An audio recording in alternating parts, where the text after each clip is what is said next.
২০ বছর পর নতুন সরকার গঠন করছেন বিএনপি। নতুন সরকারের কাছে জাতির কী প্রত্যাশা সেটি নিয়েই আমাদের কথার আজকের পর্ব।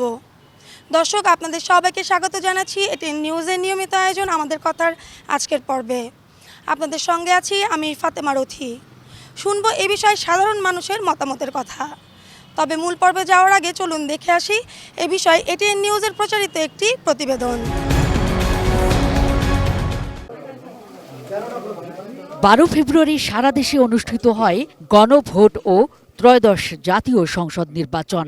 সংসদ নির্বাচন ও গণভোটের ফলাফল নিয়ে শুক্রবার বিকেলে ব্রিফ করেন ইসি সচিব আখতার আহমেদ। তিনি জানান, জুলাই সনদ বাস্তবায়নে বিপুল ভোটে হাঁ বিজয়ী হয়েছে। গণভোটের কাস্টেড ভোটের সংখ্যা হচ্ছে শতকরা 60.26। পরিবর্তনের পক্ষে হাঁ ভোটে ভোট দিয়েছেন 4,74,429 জন, না 2,65,627,627। এ সময় 299 আসনের মধ্যে 297 আসনের বেসরকারি ফলাফল ঘোষণা করেন নির্বাচন কমিশন সচিব, যেখানে সবচেয়ে বেশি পেয়েছে বিএনপি 209টি, জামায়াতে ইসলামী 68টি, জাতীয় নাগরিক পার্টি এনসিপি 6টি, খেলাফত মজলিসের 2টি অংশ মোট 3টি, বিজেপি, ইসলামী আন্দোলন, গণ অধিকার পরিষদ ও গণসংহতি আন্দোলন 1টি করে আসন পেয়েছে এবং স্বতন্ত্র প্রার্থীরা জিতেছেন 7টি আসনে। জাতীয় সংসদ নির্বাচনের প্রদত্ত ভোটের শতকরা হার হচ্ছে 59.44। বাংলাদেশ জাতীয়তাবাদী দল বিএনপি 209টা আসন তারা পেয়েছে প্রাথমিকভাবে, আমাদের কাছে যে তথ্য আছে সেই অনুযায়ী। বাংলাদেশ জামায়াতে ইসলাম পেয়েছে 68টা, জাতীয় নাগরিক পার্টি এনসিপি পেয়েছে 6টি। আদালতের নির্দেশে স্থগিত রাখা হয়েছে চট্টগ্রাম 2 ও 4 আসনের ফলাফল।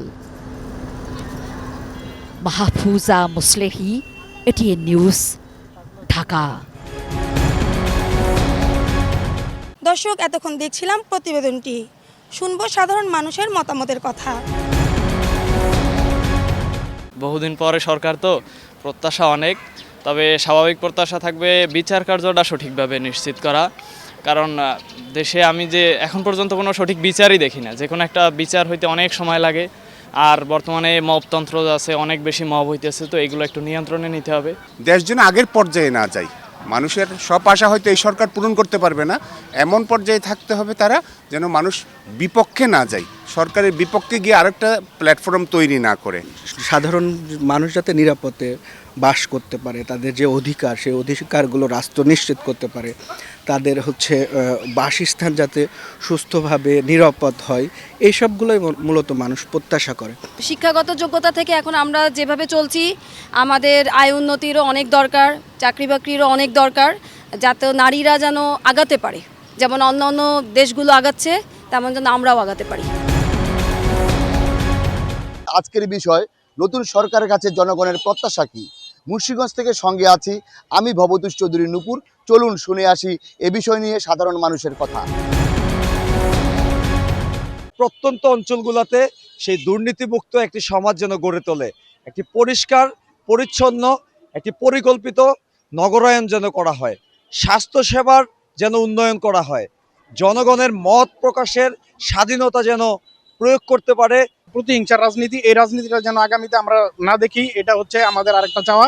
জাতীয় সরকার গঠন করে দেশ এবং দেশের সার্বভৌমত্বকে অক্ষুণ্ণ রেখে বাহিরের বহিঃশত্রুর আক্রমণ থেকে আমার এই দেশকে রক্ষা করে যেন পরিচালনা করে। বাংলাদেশ থেকে দুর্নীতি, সন্ত্রাস, চাঁদাবাজ এগুলা নির্মূল বা শিকড় থেকে উপড়ে ফেলতে হবে।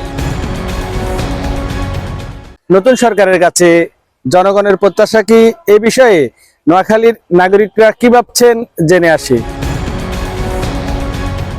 এই দেশটাকে একটি সমৃদ্ধশালী পরিবর্তনশীল নতুন বাংলাদেশ উনি উপহার দেবেন এবং এটি সারা দেশে যে মাদকের যে অভয়ারণ্য, বিশেষ করে মাদক মুক্ত রাষ্ট্র ব্যবস্থা, দুর্নীতি মুক্ত রাষ্ট্র ব্যবস্থা এবং আমাদের একটি শিক্ষিত সমাজের মাধ্যমে দেশটাকে একটি উন্নত রাষ্ট্র ব্যবস্থা আমরা প্রত্যাশা করি। তার কাছে প্রথম চাওয়া হচ্ছে তিনি আইন শৃঙ্খলা কে সর্বাধিক গুরুত্ব দিয়ে প্রথম হচ্ছে আইন শৃঙ্খলাকে ঠিক করা এবং খুব দ্রুত আইন শৃঙ্খলার অবস্থাটাকে উন্নত করা, এবং দ্বিতীয় হচ্ছে যে সামনে রমজান আছে, দ্রব্যমূল্যের ঊর্ধ্বগতি, এই বিষয়গুলোকেও অত্যন্ত গুরুত্ব দেওয়া, দ্রব্যমূল্যটাকে সহনশীল পর্যায়ে রাখা। আমরা চাই আমাদের এই সন্ত্রাস চাঁদাবাজ মুক্ত বাংলাদেশ গড়ার লক্ষ্যে আমরা যেভাবে সুন্দর হয়, সুন্দরভাবে নারীরা যেহেতু সুন্দরভাবে চলাফেরা করতে পারি, প্রেসিড মুক্ত বাংলাদেশ করতে চাই।